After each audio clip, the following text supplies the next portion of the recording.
Good morning, Rotarians and guests. Good morning, Ron. Welcome to Hudson Rotary.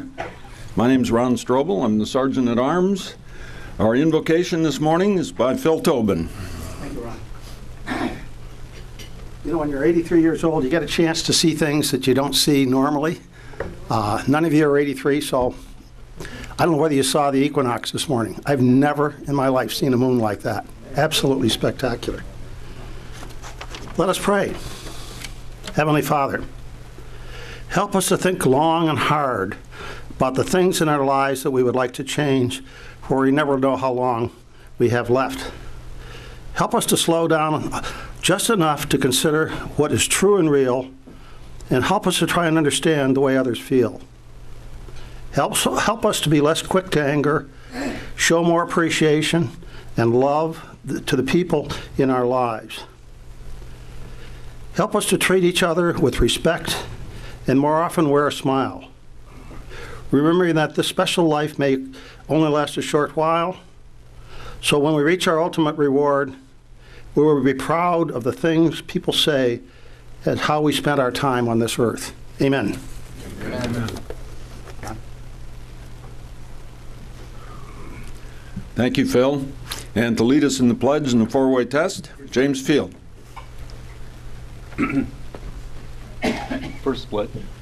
Pledge allegiance to the flag of the United States of America and to the republic for which it stands, one nation, under God, indivisible, with liberty and justice for all. Now the four-way test. First, is it the truth? Second, is it fair to all concerned? Third, will it build goodwill and better friendships? Fourth, will it be beneficial to all concerned? Thank you, James. And to lead us in song this morning, Dick Pearsall. Okay. I thought something concise and patriotic would be sort of in mind. I don't know if Jim has it up here yet. Oh, there we go.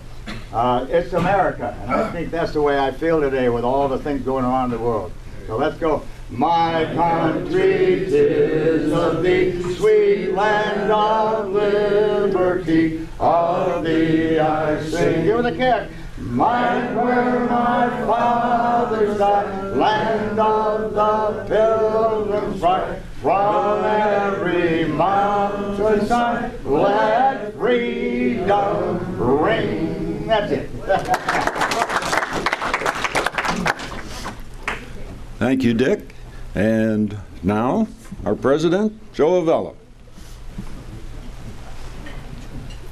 Okay, good morning, Rotarians. Welcome to a very interesting and exciting meeting, I think. We only have one guest today, and that's our speaker, and George will introduce her in a few minutes. But we do have, so we will start this morning with our 3-minute Rotarian, and that today is Kelly Brennan.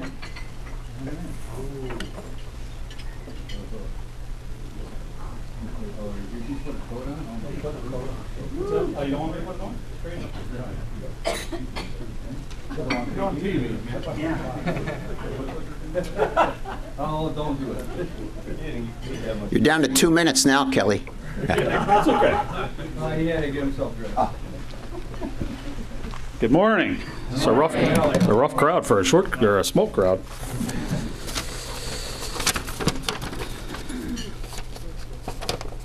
Bear with me.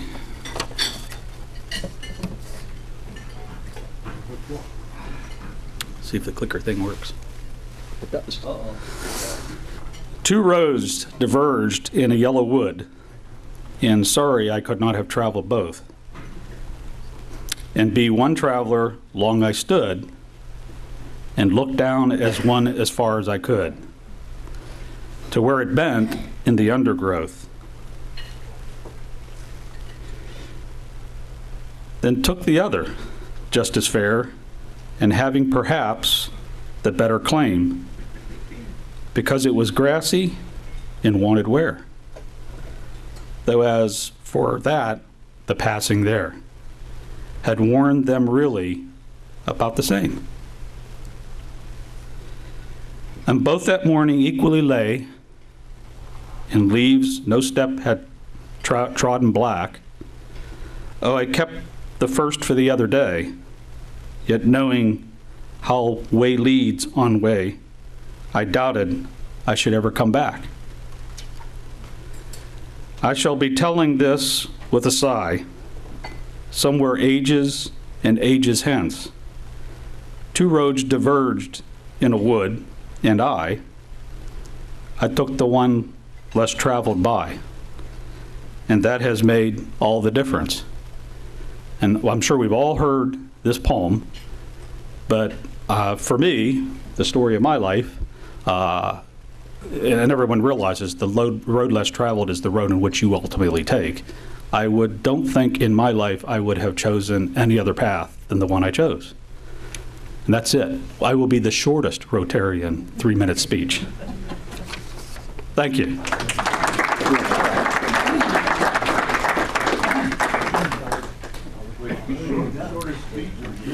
Okay, these are getting more creative.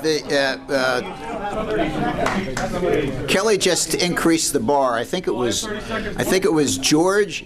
No, you increased the bar for creativity. It was Gail, Royster, and George that really started this creativity, this creative 3-minute Rotarians. But this is you're in number one, first place so far. So. And I leave all the extra time to you. Thank you. Well, we can use it because next we want to talk about the gala, and I will invite some or all of the gala committee to the podium to talk about the gala.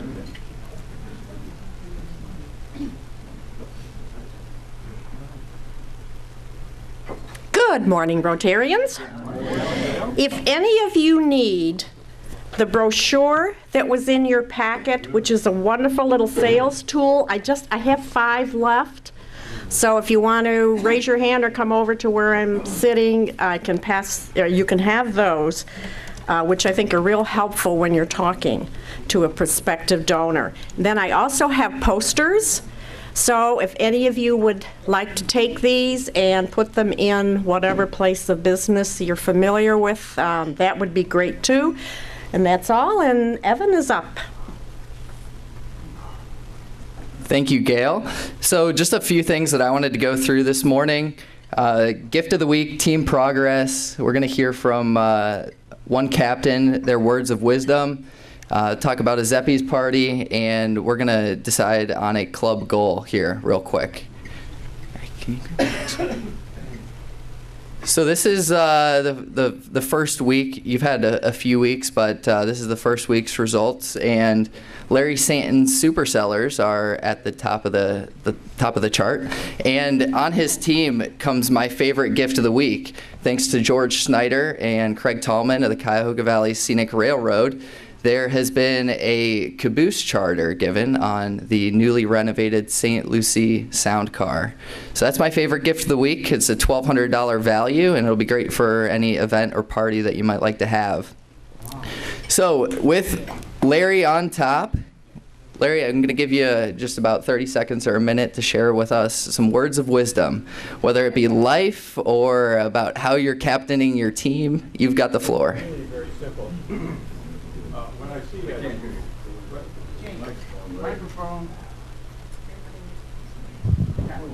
When I see that chart, still, is it on? Yes, it's on. Okay. When I see that chart, the first thing that comes to my mind is stay out of the way. The people who are doing these kind of things. So my thanks to my team, and don't bother to call me when you're ready to move again like that. Just do it. Well, thank you, Larry. All right, can we go to the next slide, James? Thank you. So what we're going to do, we gave you a gold star this week, Larry, you and your team, for doing such a great job. And what we're going to do is we're going to look at the gifts that come in each week, and the top teams are going to get a gold star. The team with the most gold stars, myself and the gala committee, is going to host a pizza party at Zeppies for that team. Who likes pizza? Does anyone like pizza? Okay, well, let's get some gifts. That being said, one thing that I wanted to discuss with you all and get a quick consensus on is kind of where you think we can go with this year in terms of gift sales. Gifts that came in last year were right in the neighborhood of $55,000. So $55,000 of value. It's not necessarily what we took home and paid out to our beneficiaries, but the value of the gifts was $55,000. And I'd like to put a goal out there for $65,000, and I'd like somebody to second that. Dick Pearsall, thank you very much. All right, well, let's work towards that goal. Everybody do your best. There's a big stack of gifts. Thank you very much. Again, the deadline is April 15th to get the gifts in, and we look forward to a pizza party for the winning team. Thank you.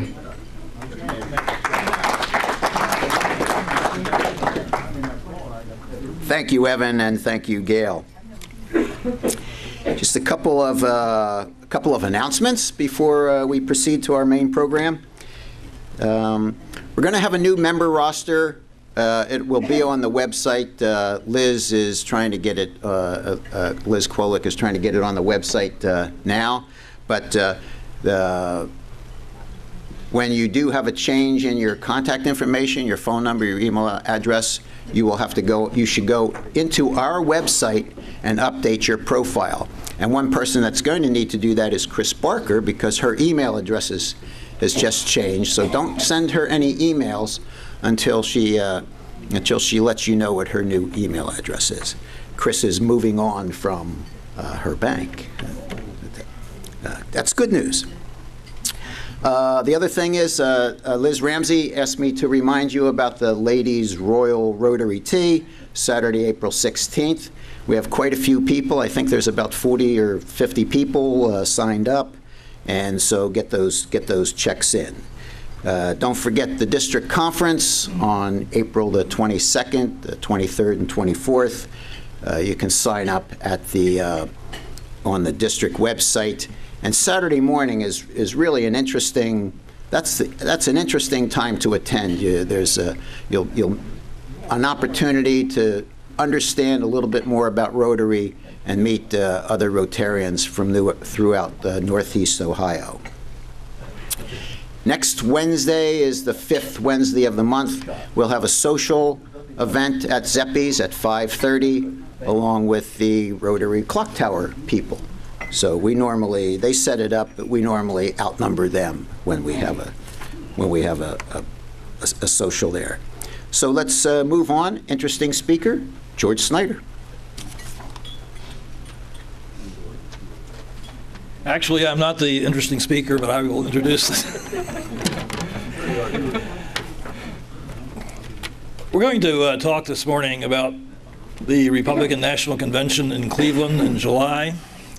And I wanted to set the scene for a minute by talking a little bit about an experience I had this weekend with my wife in New York City.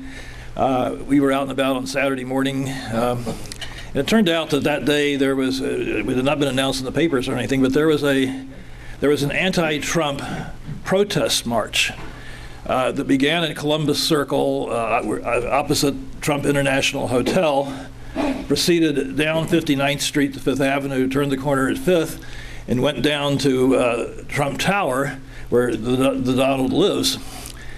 And we became aware of this because we noticed, we were up in Central Park, that there was this helicopter. It was a police command chopper. It was just sitting there over top of what looked like Central Park South from where we were. It was actually Columbus Circle. And that chopper was directing several hundred police. As we made it back into Midtown, there were police on every corner of every intersection for probably a 10-block radius around the parade route. They had several side streets blocked off. They had groups of 4 police cars that were lined up along these streets, ready to peel off in groups of 4, and sirens blaring at a moment's notice. They were being directed by the chopper. Up in Columbus Circle itself, there were some 40 or 50 police locked in arms to keep the parade marchers on the sidewalks and off the street.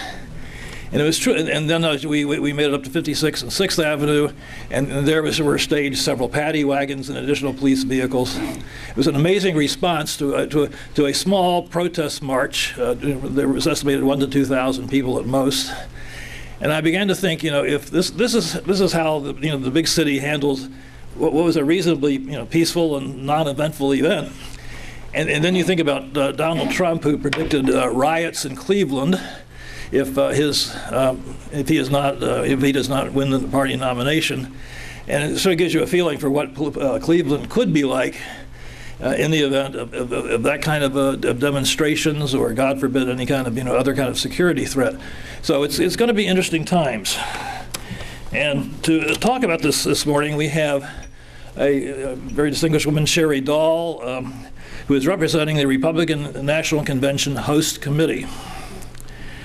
And she will discuss how Cleveland is preparing for this, what could be a tumultuous event, hopefully will not. Sherry herself is an interesting person.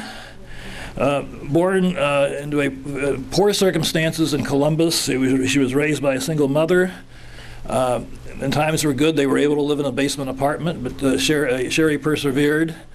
Went through high school, decided after high school she wanted to go to LA and become an actress.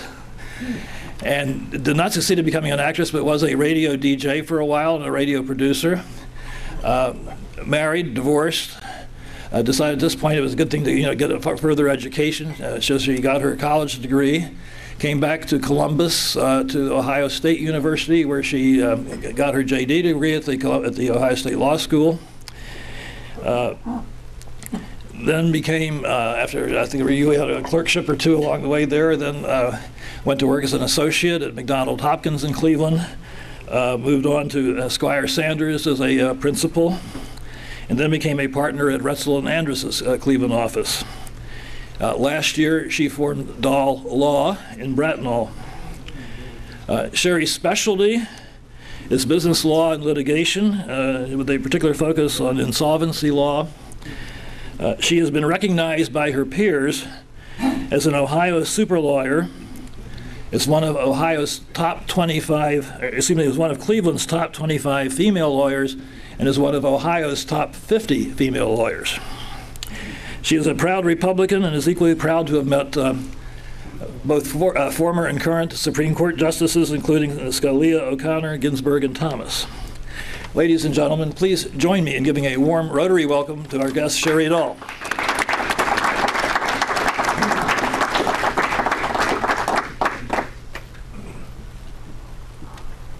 Good morning, everyone. Good morning.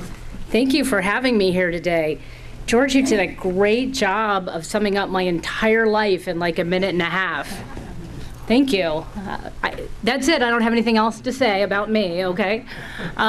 Yeah. Is this for if you all get rowdy? Okay, I'm going to use it. So George already told you everything you need to know about me. My name is Sherry Dahl. I am here today to talk about the host committee.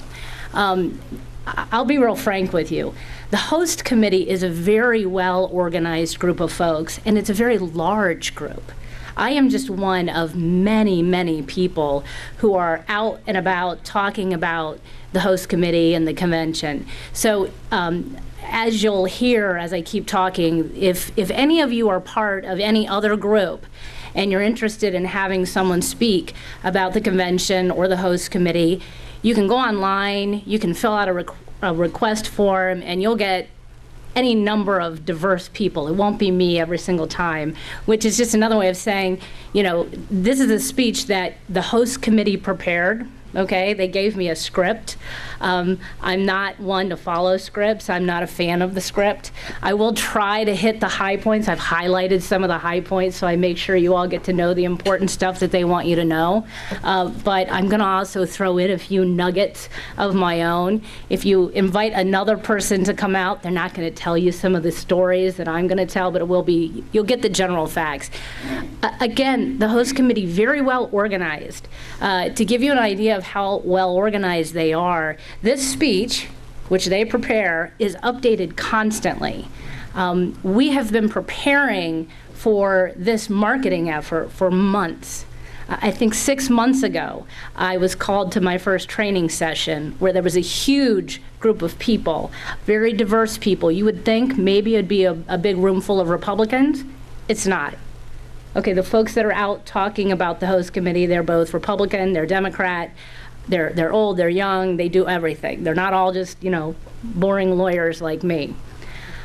So I have the PowerPoint, again, prepared by the host committee. One more quick thing about deviating from the script. When I was first out of law school, I clerked for a bankruptcy judge in Youngstown, William T. Bodo. I don't know if any of you followed the LTV Steel bankruptcy case, but he was the judge who was in charge of that bankruptcy case, and thereby I was the law clerk who handled that case with him. He became known as the man of steel, or the judge of steel, because he handled several steel bankruptcy cases. Well, I was with him toward the end of his term. He retired shortly after my clerkship ended. And so I, along with the other law clerk who was working there at the time, we decided that we would commission a portrait of the judge. And so we sent letters. I mean, we were young and we were naive, but we sent letters to all the major law firms that had ever had a case in front of him. Don't tell me now, I know that was probably very inappropriate, but we did it. We asked for money. We raised a ton of money. Okay, we raised so much money for this portrait that we hired the artist and we got the portrait, and once the portrait was finished and paid for, we had like $10,000 left. Okay, so we had a big party to unveil the portrait. And so we were talking with the judge about, who would he like to invite to the party? And we might have a little, program to, and invite some dignitaries, and who would he like to invite to that? And he said, well, first of all, I want Carmen Policy to be the MC. And I'm like, do you know Carmen Policy? And he's like, oh, yeah, sure, he'll come. He's from Youngstown. I'll give you the number, you'll call him up, he'll come. I was suspect, okay, because I didn't really think if I called Carmen Policy, he would come and MC this event. But he did. Okay, and so when he came, and there was a whole list of like 8 or 10 other people who were part of this program, I, being nervous about this program, prepared a script. And I had Carmen Policy and all the other judges and important people scripted. And so I handed my script to Carmen Policy, and he's like, oh, okay, yeah, sure. He gets up on the podium, and he's talking in front of this huge room full of people, and he tells the room, Sherry gave me this script. And he's like, I'll do my best, but every now and then while he's talking, he'd say, I'm going to deviate from the script, and he would tell his own stories. And then he'd say, now I'm going to get back to the script. All right, that's what I'm going to do today also. Okay, so enough about me and the script and Carmen Policy. Moving on to our first official slide. Here we go. There are 2 committees that are involved. I'm sure there's actually a lot more than just 2 committees, but there are 2 primary committees involved with the convention activities. The first is called the host committee. That's the committee that I'm here representing. The host committee is responsible for everything that happens outside of the convention hall. Okay? I think of it more as the tourism group, the group that's interested in publicizing the activities and getting people to come visit. The second group is called the Committee on Arrangements. I didn't make up that name. It's a terrible name, if you ask me. There's nothing catchy about it, okay? But it's the Committee on Arrangements. That is the part of the Republican committee that is, they're working on everything that's happening inside the convention, all the political stuff. So if any of you, after I'm done talking, you'll have an opportunity to ask me some questions. If any of you want to talk to me about delegates and how they're going to end up actually picking a nominee, I'm not going to be able to answer that for you, okay? That's going to be something that the Committee on Arrangements would probably know more about. The Cleveland 2016 Host Committee is a 501c3 nonprofit corporation, no political affiliation. This group is responsible for raising money and promoting Northeast Ohio and ensuring that Cleveland is represented well to the world. And they're also responsible for lessening the burden on local governments. Let's talk about money for 1 second. How much money do they have to raise? A lot of money. I'm not going to give you a specific number, but has anybody in here planned a wedding? Yes, you planned a wedding? 300 to 500 people come to that? Yeah, this event is going to bring at least 50,000. So just sort of multiplying, I mean, we're talking about huge sums of money. Later on, I'll talk about how you all can contribute to that if you'd like to. This host committee is staffed by 6 full-time employees, and they are employees of Destination Cleveland. Are you familiar with Destination Cleveland? I see some heads nodding.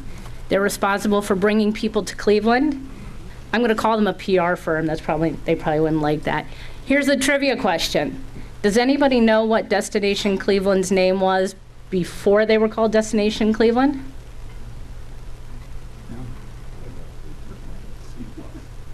Positively Cleveland. Does that ring a bell? Did you have a name from before Positively Cleveland? C+. C+. That goes back. Huh, that just sounds like software and programming to me.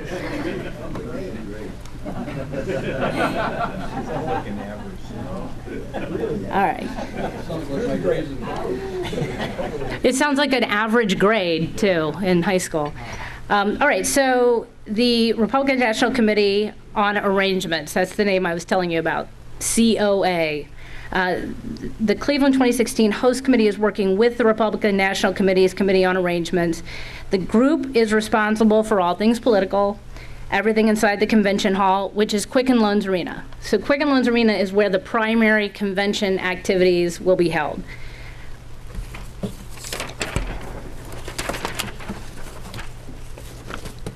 How did we get here? So both of the groups, the host committee and the committee on arrangements, worked together to put on the 2016 convention, which is going to be held July 18 through 21. One of the questions that people ask, this is not part of the script, is, do I want to be downtown from July 18 to 21?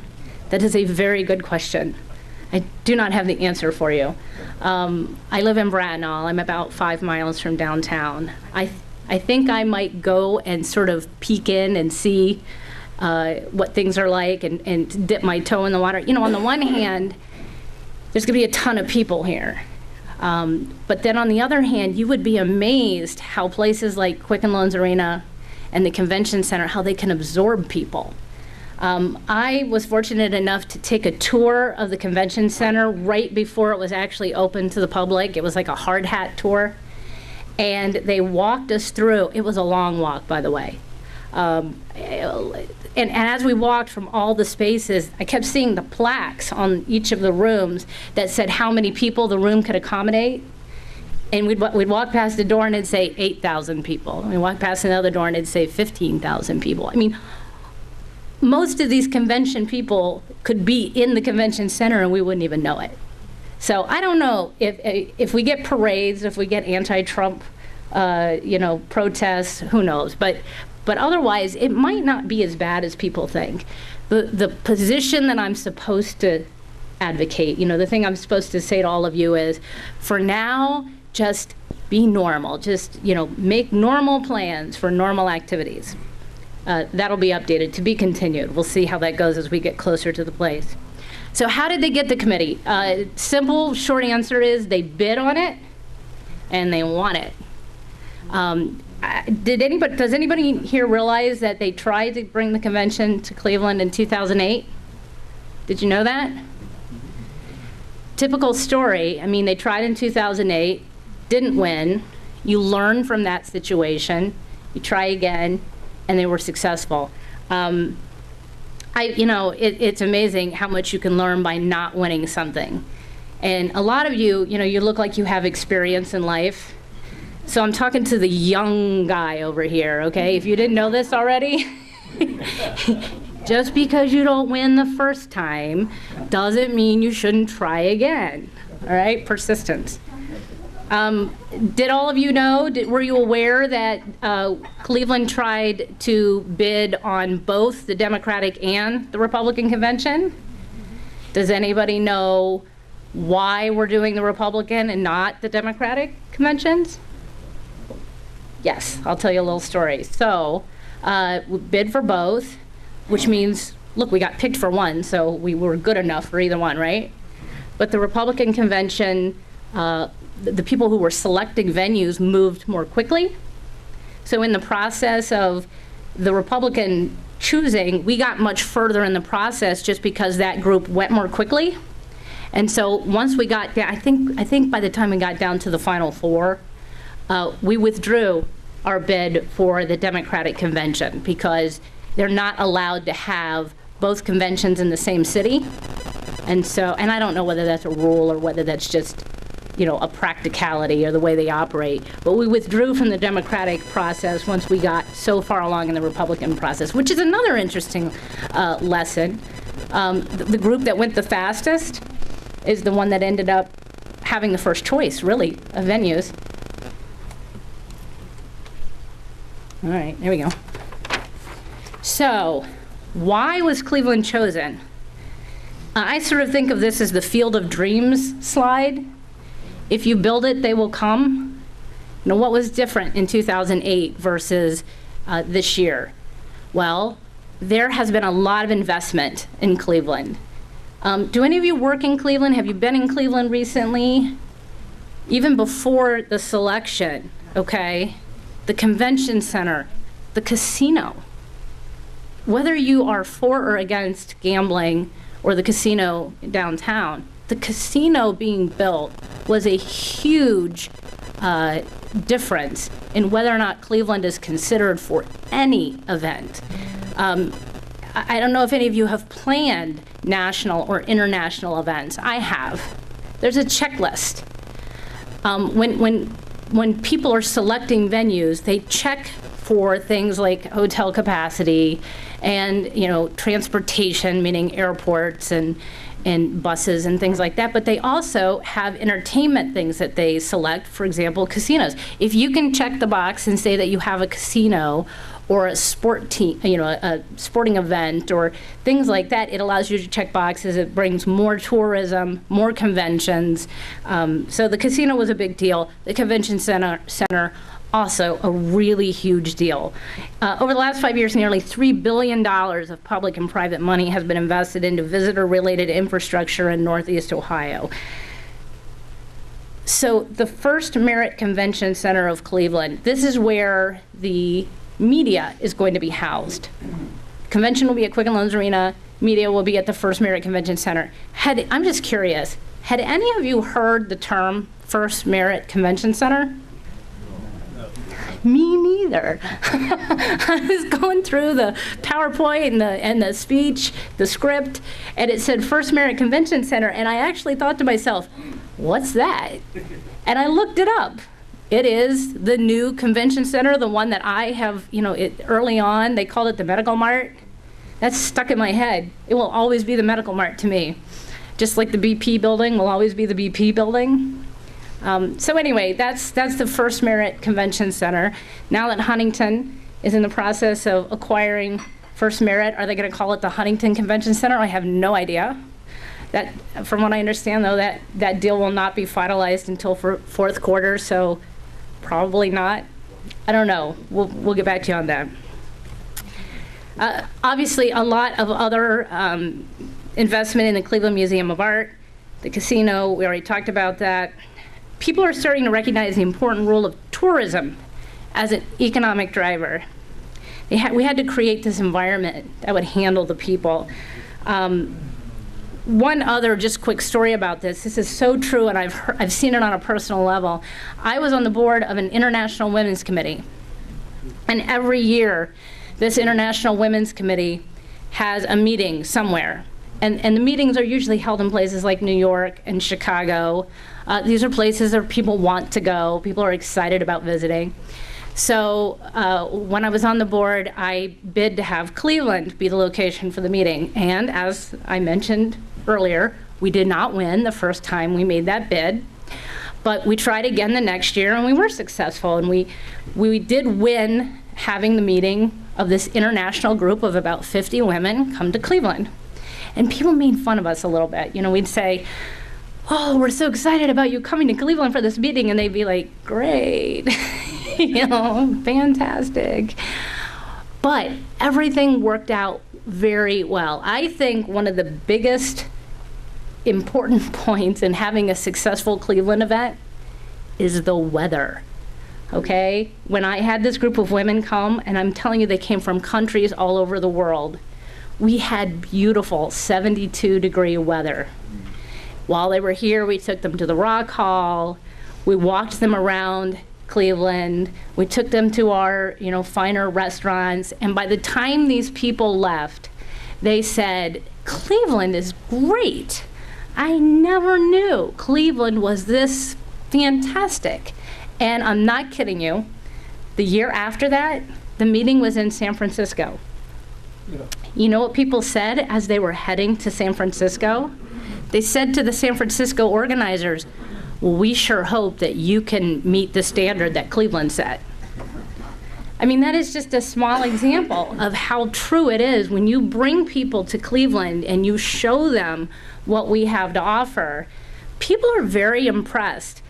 I don't know if you picked it up when George was talking. I was born in Columbus, Ohio, and I spent 10 years after high school in California, Southern California specifically. And I came back to Ohio to go to law school, and then came to Cleveland for work after law school. But when I came to Cleveland, when I picked Cleveland, because I'd never visited Cleveland before I came here for work. I came here because I was excited about what a cool place Cleveland is. We have the water, you know, we have such great, downtown, we have the sport teams, we have culture, we have restaurants. I mean, we have everything that any big city has. Since I've lived in Cleveland, because of my work, I've had the opportunity to visit the biggest cities all over the world. I've been to Tokyo, you know, I've been to Rome, and we are great. You know, we have nothing to be ashamed of. There's a history that some Clevelanders, you know, don't feel like they can shake. You know, it's the history where the water was on fire. And that was a long time ago. We are in a great place right now. And if you haven't been downtown, I would encourage you to go, because you can see the investment in the building that's going on, particularly around Public Square. All right, so back to my story. Is the convention going to be a success or not? Are people going to walk away wowed? Well, I think the weather is going to play a role. I hope, you know, July 18 to 21, I hope we have great weather for our visitors that are going to be here. Okay, so moving on. The RNC selects changing perceptions. There we go. So the chairman of the RNC said that Cleveland is a world-class city, and that he's ready to show the world what it has to offer. Once the selection was made, and somebody, in this case the chairman, said we're a great city, that began to be echoed. Okay, so you have seen, if you Google Cleveland, you'll see that tourism industry has started talking about Cleveland. We now are on the lists of like where the best restaurants are, or you know, we're one of the best places to visit. You know, before I said Field of Dreams, if you build it, they will come. Well, I call this slide, if you say it, others will repeat it. It's really true. I mean, if somebody says, oh, Cleveland's a great city, you have to go see it, all of a sudden, now you're the place that everybody has to visit. Why did the RNC think Cleveland was so great? We have to go find out why. So, what does the convention entail? Again, I'm going to keep saying these dates so that you don't forget. July 18 to 21, mark your calendar, that's when it's happening. The main site for the convention will be Quicken Loans Arena. The media center will be the First Merit Convention Center. We say that a couple times so that you don't forget as well. Host committee has secured 16,600 hotel rooms throughout the region. 95% of the hotel rooms are within 35 miles of Cleveland. And this is another interesting fact. I just assumed that the media, that they would all want to be right downtown. Apparently that's not the case. This is a rumor, so don't quote me, okay? But what I heard was that CNN booked a hotel on Rockside Road really fast. So way early on, they booked that. They've also booked one of the restaurants downtown, I understand, so that their people will be, sitting in that restaurant all day long, all week, in and out. So certain restaurants like that are being booked, and I don't know whether you're going to be able to get into them. So as you make choices about whether you want to come downtown, you might want to check in advance. And I don't know how the restaurants are going to handle this. I don't know whether the restaurants are going to put things on their websites that tell you whether or not they're open to the public or not, but that is going to be an issue for you. I've heard Blue Point Grill, I've heard Red. Some of the bigger venues are already booked for the whole week. The schedule of the main events during the convention includes a welcome reception for delegates in the media Sunday, July 17th, Republican Party's VP nominee speech Wednesday, July 20th, Republican Party's presidential nominee speech Thursday, July 21. There are 1,200 special events related to the convention. And when this speech was prepared, that was before we knew that there might be even more special events related to just, picking the nominee. So to be continued on that as well. Before I leave today, I want to let you know that I have this card, and I have a stack of them over on my table. Anyone can take this home with them if they like. One of the pieces of information that you might find helpful on this card is there are some web addresses on the back here that tell you where you can go to check for information as the time draws nearer. They'll be updating that information regularly as we get closer to the event. So the Republican National Convention, what it is not. In the eyes of the planners, the convention should not be viewed as a political event. I didn't write that, okay? This is the host committee's attempt to say that, it's just about tourism. I mean, obviously it's a political event, okay? But yeah, it's also about tourism. Let's talk about security for a second. Let's go back to what you were talking about and the crowds and the security. Look, I don't have any inside scoop on security for you. I'm not going to be able to tell you anything.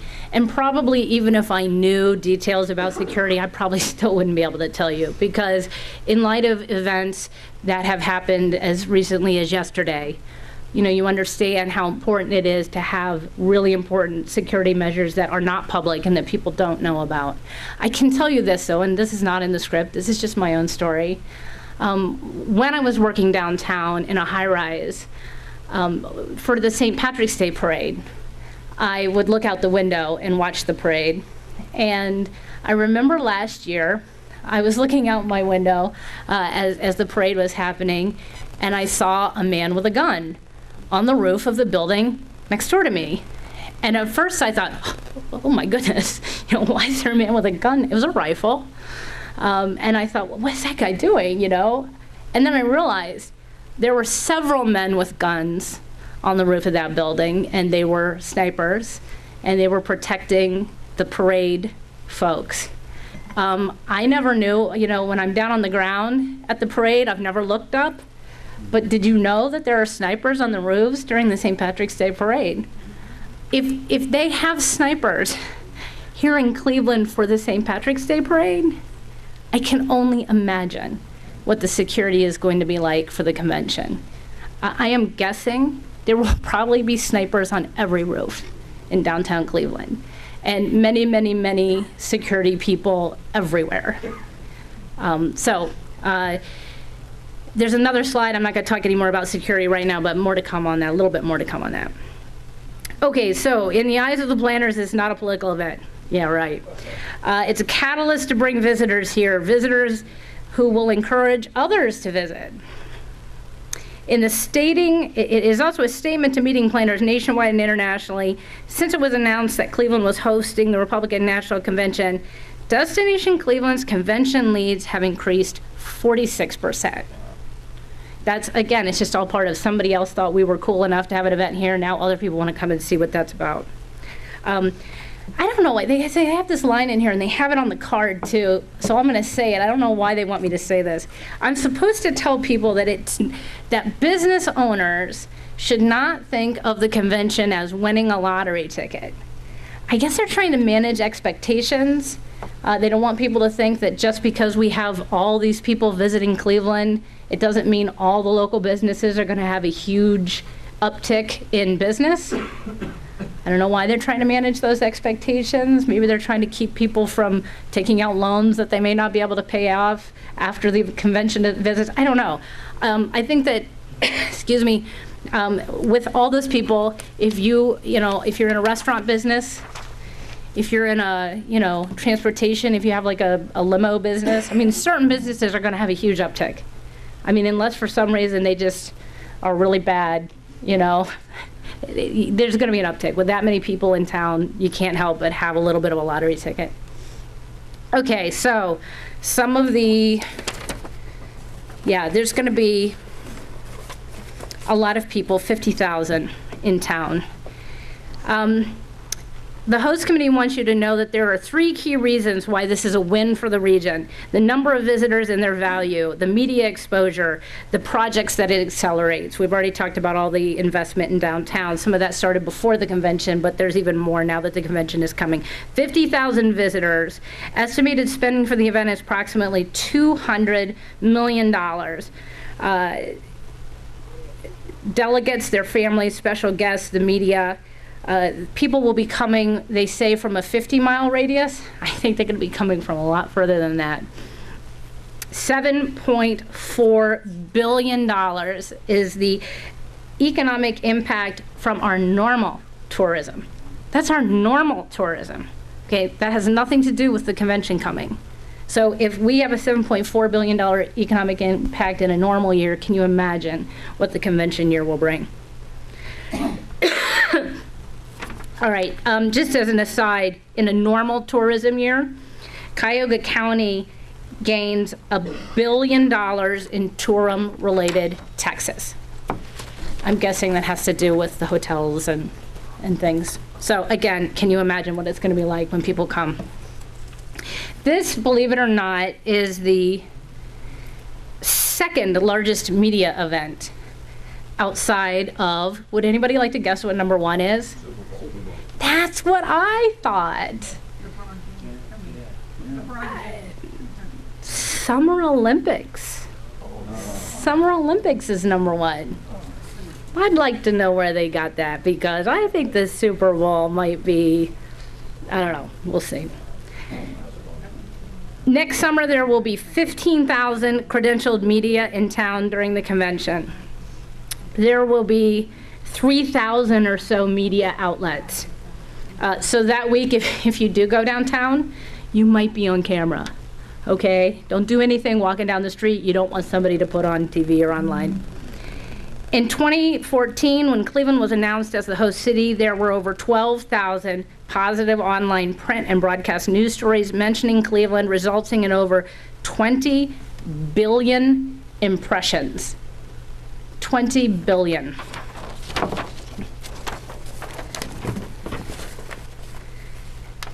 The prominence of the convention has quickened the building of infrastructure.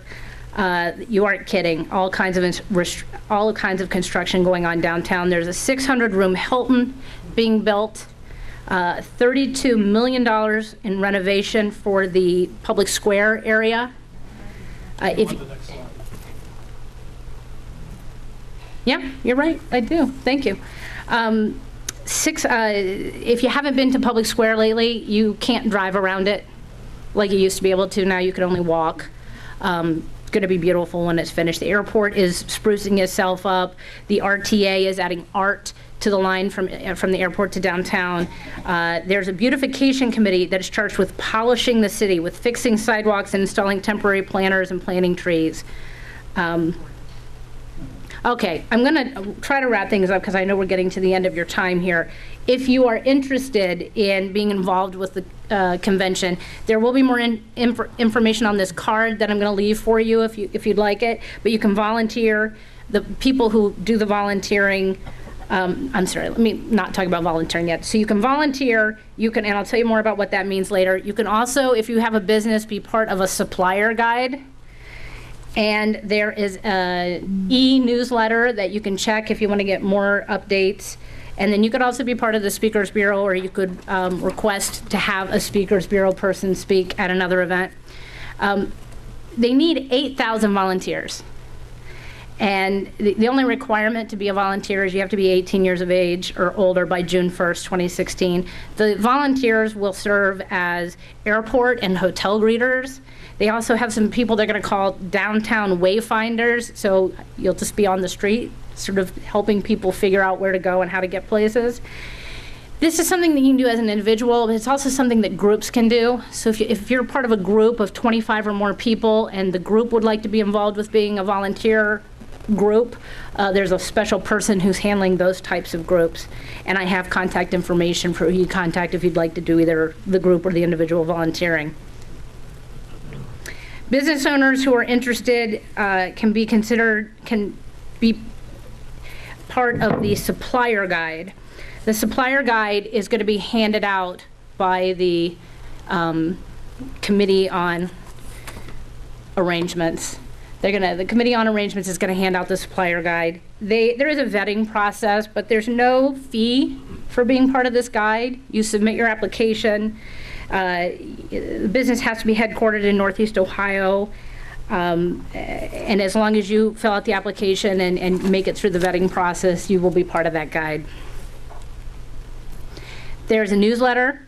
You can sign up and if you check the box that says I am a Northeast Ohio resident, you can get the specific information tailored for folks like you. I have the website on this card. There'll be information on there about volunteering, about construction updates, and they're also profiling local businesses there. So if you're interested in marketing your business, that'd be an interesting way to do it too. Finally, if you're part of another organization and you want to have people give presentations like this one, like I said before, you can request someone from the Speakers Bureau. 2016 Republican National Convention is the starting line, not the finish. Again, this is all the idea of the economic development and the tourism that's going to be created by the convention. The last time that the Republican Convention was held here was 80 years ago. 80 years ago. So this is a once-in-a-lifetime event, probably. I would encourage you to get involved. It's going to be an exciting time. Show the world, so this is in the script, I'm reading it from the script now, show the world that Cleveland is a great place to live, work, play, and visit. It is, it is. If you haven't been downtown lately, come down. Spend some time before the convention, maybe when it's a little more peaceful. In the 2016 Republican National Convention, is going to be an interesting time. If you have any questions, this would be the time. I know I've taken up a lot of time, but do you have any specific questions? I'll start off. I'll start off. Well, first of all, if anyone's favorite restaurant's booked, you could send them over to Heinen's on night. Have you been to the Heinen's? I work for Heinen's. Oh, really? I didn't know that. I've been there. I think it's great. But the question I had is, so besides lodging and food, what have people coming here been most interested in finding out about Cleveland? What are most of the questions about? Yeah, well, this is sort of a halfway answer to your question. One of the things that I guess is a big issue, and this is an issue that we learned in talking with the folks who have held conventions in the past, is late night entertainment and food. So if you are involved with a business that is downtown, or maybe not even necessarily downtown, because I don't think all the convention people are going to be downtown. They're going to be in hotels, like I said, within a 35-mile radius. You might want to consider having later food available, restaurants that are open later, because they'll need somewhere to go. So that's one of the issues that I know people have come up. But as far as questions that people are asking about Cleveland, I don't know the answer to that because I'm talking to Cleveland folks. I'm not traveling outside of Cleveland, so I don't know what kinds of questions people are asking. Thank you.